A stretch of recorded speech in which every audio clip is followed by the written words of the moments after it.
जय श्रीमन नारायण। आज बात करते हैं मुक्ति के रहस्य के बारे में।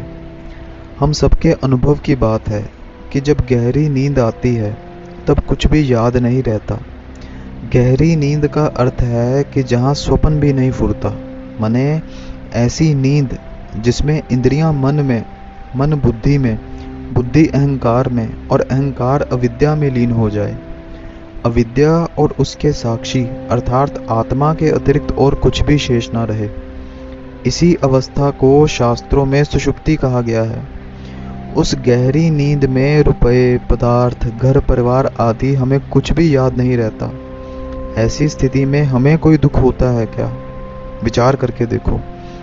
गहरी नींद में किसी भी प्राणी पदार्थ का संबंध न रहने पर भी हमें दुख नहीं होता, बल्कि सुख ही होता है। इससे सिद्ध हुआ कि संसार के संबंध से सुख नहीं होता। अभी आप सोचते हैं कि हमें धन मिल जाए, ऊंचा पद मिल जाए, मान बढ़ाई मिल जाए, भोग मिल जाए, आराम मिल जाए तो हम सुखी हो जाएंगे। विचार करें कि जब गहरी नींद में किसी भी प्राणी पदार्थ से संबंध ना रहने पर भी दुख नहीं होता और सुख होता है, तब इन वस्तुओं की प्राप्ति से सुख कैसे मिल सकता है? इस बात पर गहरा विचार करें। जागृत की वस्तु स्वप्न में और स्वप्न की वस्तु सुषुप्ति में नहीं रहती। तात्पर्य यह है कि जागृत और स्वप्न की वस्तुओं के बिना भी हम रहते हैं। इससे सिद्ध यह हुआ कि वस्तुओं के बिना भी हम सुखपूर्वक रह सकते हैं, अर्थात हमारा रहना वस्तु अवस्था आदि के आश्रित नहीं है।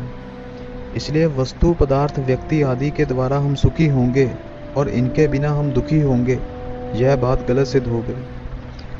जागृत में भी अनेक पदार्थों के बिना हम रहते हैं, पर सुषुप्ति में तो संपूर्ण पदार्थों के बिना हम रहते हैं और उससे हमें शक्ति मिलती है। अच्छी गहरी नींद आने पर स्वास्थ्य अच्छा होता है और जगने पर व्यवहार अच्छा होता है। नींद के बिना मनुष्य का जीना कठिन है। नींद लिए बिना उसे चैन नहीं पड़ता। विचार करो कि किसी व्यक्ति को सर्वाधिक सुख प्राप्त हो तो नींद का वेग भी उस सुख पर पानी फेर देता है और व्यक्ति उस भौतिक सुख को भी त्याग कर सोने को विवश हो जाता है। इससे सिद्ध हुआ कि संपूर्ण वस्तुओं के अभाव के बिना हम रह नहीं सकते। वस्तुओं का अभाव बहुत आवश्यक है। अतः अनुभव के आधार पर हमारी यह मान्यता गलत सिद्ध हो गई कि धन संपत्ति परिवार आदि के मिलने से ही हम सुखी होंगे और उनके बिना रह नहीं सकेंगे। सुषुप्ति में वस्तुओं के बिना भी हम जीते हैं, जीते ही नहीं सुखी भी होते हैं और शरीर, इंद्रियों, मन, बुद्धि सब में ताजगी भी आती है। जागृत में जब वस्तुओं से संबंध रहता है तब हमारी शक्ति क्षीण होती है और नींद में वस्तुओं का संबंध न रहने से शक्ति संचित होती है। वस्तुओं के संबंध विच्छेद के बिना नींद में और होता ही क्या है? यदि जागृत अवस्था में ही हम वस्तुओं से अलग हो जाएं, उनसे अपना संबंध ना माने, उनका आश्रय ना लें, तो जीवन मुक्त हो जाएं। नींद में तो बेहोशी रहती है, इसलिए उससे जीवन मुक्त नहीं होते। संपूर्ण वस्तुओं से संबंध विच्छेद होना ही मुक्ति है। श्रीमद् भागवत में आया है, मुक्तिर्हित्व अन्यथा रूपम स्वरूपेण व्यवस्थिति, अर्थात संपूर्ण अनात्म पदार्थों से आत्म भावना का परित्याग करके अपने वास्तविक स्वरूप परमात्मा में स्थित होना ही मुक्ति है। मुक्ति में जो आनंद है वह बंधन में नहीं है। मुक्ति में आनंद होता है वस्तुओं से संबंध छूटने से। नींद में जब वस्तुओं को भूलने से भी सुख शांति मिलती है, तब सोच विचार कर उनका संबंध विच्छेद करने से कितनी सुख शांति मिलेगी। शरीर और संसार एक है, ये एक दूसरे से अलग नहीं हो सकते। शरीर को संसार की और संसार को शरीर की आवश्यकता है, पर हम स्वयं शरीर से अलग हैं और शरीर के बिना भी रहते ही हैं। शरीर उत्पन्न होने से पहले भी हम थे और शरीर नष्ट होने के बाद भी हम रहेंगे।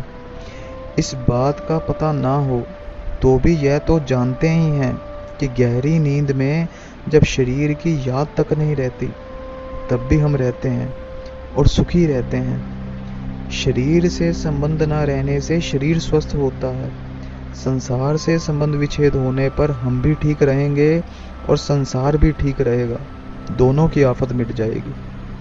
शरीर आदि पदार्थों का आग्रह मन से मिटा दे तो महान आनंद होगा। इसी का नाम जीवन मुक्ति है।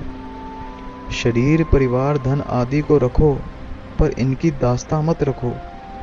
जड़ वस्तुओं की दास्ता पालने वाला जड़ से भी नीच हो जाता है। फिर हम तो चेतन हैं। जागृत, स्वप्न, सुषुप्ति तीनों अवस्थाओं से हम अलग हैं। ये अवस्थाएं बदलती रहती हैं, पर हम नहीं बदलते। हम इन अवस्थाओं को जानने वाले हैं और अवस्थाएं जानने में आने वाली हैं, अतः इनसे अलग हैं। जैसे धन को हम जानते हैं कि यह धन है, तो हम धन से अलग हैं, यह सिद्ध होता है। अतः हम वस्तु, परिस्थिति, अवस्था आदि से अलग हैं। इसका अनुभव होना ही मुक्ति है। हर हर महादेव।